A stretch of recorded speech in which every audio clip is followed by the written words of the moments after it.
날마다 솟는 샘물과 함께하는 오늘의 큐티 시간입니다. 4월 1일 금요일, 오늘의 말씀은 시편 120편 1절에서 7절 말씀입니다. 제 120편 성전에 올라가는 노래. 내가 환난 중에 여호와께 부르짖었더니 내게 응답하셨도다. 여호와여, 거짓된 입술과 속이는 혀에서 내 생명을 건져주소서. 너 속이는 혀여, 무엇을 내게 주며 무엇을 내게 더할꼬? 창사의 날카로운 화살과 로뎀나무 숯불이리로다. 메색에 머물며 계달의 장막 중에 머무는 것이 내게 화로다. 내가 화평을 미워하는 자들과 함께 오래 거주하였도다. 나는 화평을 원할지라도 내가 말할 때 그들은 싸우려 하는도다.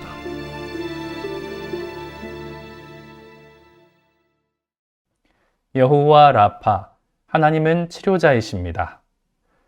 그리스도의 고난이 우리에게 넘친 것 같이 우리가 받는 위로도 그리스도로 말미암아 넘치는도다. 아멘.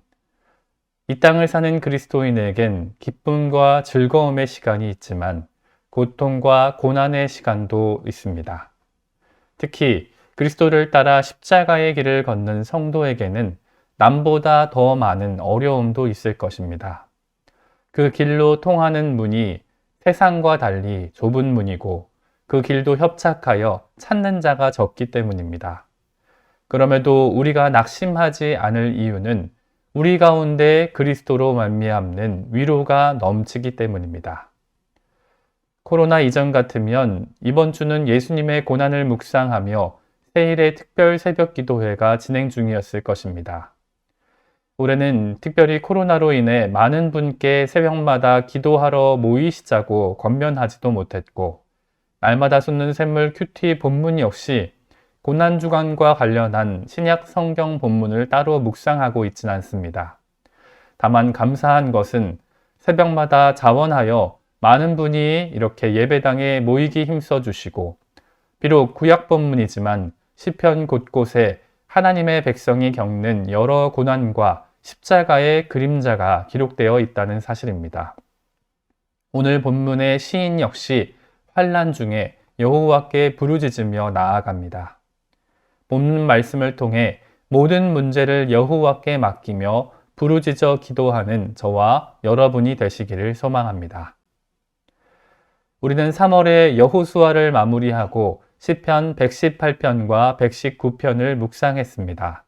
그리고 4월에는 시편 120편부터 150편까지를 살펴보게 됩니다. 앞서 시편 118편을 묵상하기 시작하며 우리가 살펴볼 시편들은 모두 제5권에 속한 내용이라고 설명해 드렸습니다. 시편 제5권은 107편부터 150편까지인데 앞과 뒷부분에 다윗의 시 모음집이 있고 중간에 119편을 기준으로 전후에 시온과 관련된 시가 기록되어 있다고 말씀드렸습니다.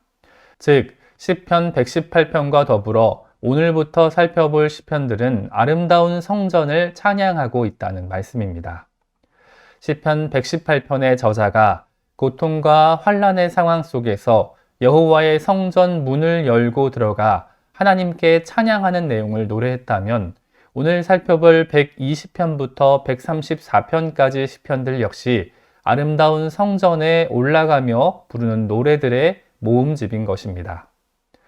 시편 118편과 119편, 120편으로 이어지는 시편들 사이에 중요한 공통점이 있습니다. 그것은 시인이 외부로부터의 환난 중에 여호와께 부르짖고 있다는 것입니다. 오늘 시편은 이렇게 시작합니다. 내가 환난 중에 여호와께 부르짖었더니 내게 응답하셨도다. 아멘.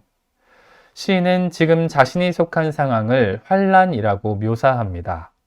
시인은 고통과 고난, 곤란의 상황 가운데 있는 자신의 모습을 묘사하면서 오늘 시편을 시작하는 것입니다. 그리고 그 구체적인 환난이 무엇인지 2절에 설명하고 있습니다. 2절은 기록합니다. 여호와여, 거짓된 입술과 속이는 혀에서 내 생명을 건져 주소서. 시인은 거짓된 입술과 속이는 혀가 자신을 죽음의 위협으로 몰고 간다고 말합니다. 그런데 거짓된 입술은 무엇이고 속이는 혀는 무엇입니까? 시인은 대유법을 통하여 속임수와 이중성을 가진 악한 사람을 거짓된 입술과 속이는 혀라고 표현한 것입니다. 3절에서 시인은 속이는 혀를 가진 사람에게 어떤 심판이 더해질까를 스스로 묻고 있습니다. 그리고 그 답은 날카로운 화살과 로뎀나무 숯불이라고 합니다. 거짓과 속임에 가득한 사람은 자신의 혀로 남에게 날카롭게 상처를 입혔던 것처럼 자신도 날카로운 화살로 찔림을 받으며 사막의 연료로 사용되었던 로뎀나무 숯불처럼 오랫동안 심판을 당하게 될 것이란 이야기입니다. 이어지는 5절과 6절을 보면 시인이 지금 머무는 장소에 대한 암시가 등장합니다. 먼저 메색은 노아의 홍수 후 두발과 함께 언급된 야벳의 아들로서 북방 야만족을 지칭합니다. 그리고 게달은 이스마엘의 후손으로 아라비아 남쪽 반도를 누비고 약탈을 일삼는 무리였습니다. 시인은 고향을 떠나 정처 없이 떠도는 이방 나그네처럼 남쪽과 북방 민족 가운데 오래 거주하며 방황하는 자신의 모습을 표현합니다. 그때 시인은 이방 민족과 여러 차례 화친을 시도해 보았지만 돌아온 것은 싸움과 속임수였던 것입니다. 시인의 모습은 이 땅을 사는 하나님의 백성들과도 흡사합니다. 하늘에 영원한 고향이 있지만 세상에서 나그네와 같은 성도들 모습 말입니다. 시인은 본문에서 자신이 사모하고 간절히 머물기 원하는 시온과 예루살렘 성전에 대해 직접 이야기를 하고 있지는 않습니다. 다만 성전이 아닌 먼 곳을 방황하여 떠돌아 다녀봤지만 자신에게 돌아온 것은 거짓과 속임수와 불화밖에 없었다고 표현합니다.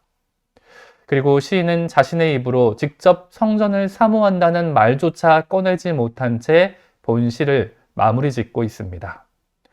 오늘날 그리스도인은 예수님을 만나서 새로운 생명을 누리며 살아가는 사람입니다. 유혹의 욕심을 따라 썩어져가는 구습을 따르는 옛사람을 벗어버린 존재입니다. 그런데 여전히 우리는 세상에 머물며 유혹과 욕심을 따라 흔들리며 하나님의 백성이 사모해야 할 자리가 아니라 엉뚱한 곳에 머물 때가 많습니다. 거룩한 백성이자 성도란 이름을 가졌지만 여전히 악인들의 꾀를 따르고 죄인들의 길에 서며 오만한 자들의 자리에 앉아 있으며 방황하는 것이 바로 우리들의 모습이기 때문입니다. 이제 시인은 자신이 머물던 장소가 야만족의 자리이자 약탈을 일삼는 사람의 거주지라는 사실을 깊이 깨달았습니다.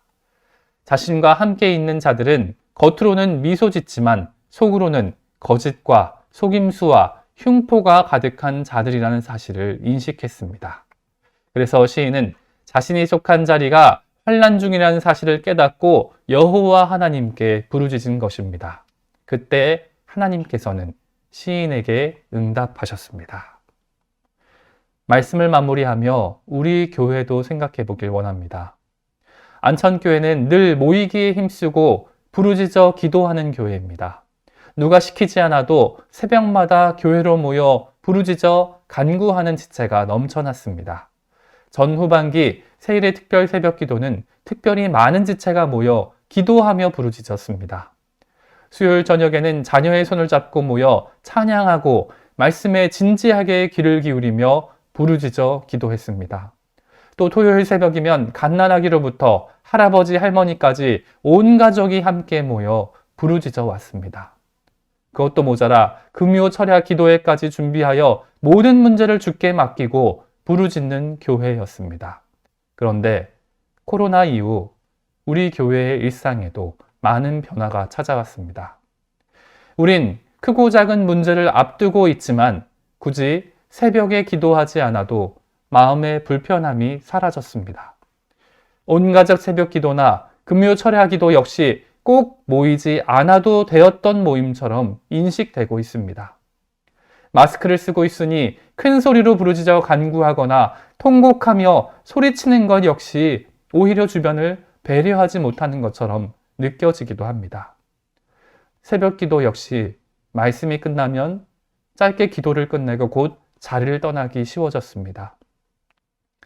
시편 120편의 저자 역시 자신이 이방인의 장막에 거하는 것이 화란 사실을 깨닫기까지 오랜 시간이 걸렸다고 합니다. 그리고 그 사실을 깨달았을 때 그는 발길을 돌려 예루살렘 성전으로 올라가기 시작했습니다. 그리고 여호와께 부르짖었습니다. 시인이 속한 곳이 환난 중이었기 때문입니다. 오늘 저와 여러분은 전쟁과 전염병과 화재와 재난이 가득한 말세의 환난 가운데 머물고 있지 않습니까? 우리가 속한 세상은 거짓과 속임수와 흉포가 가득한 세상이 아닙니까? 그렇다면 지금이야말로 우리가 하나님께 부르짖어 간구해야 할 때가 아니겠습니까? 사랑하는 안천교회 성도 여러분, 이제 잠잠치 않길 원합니다.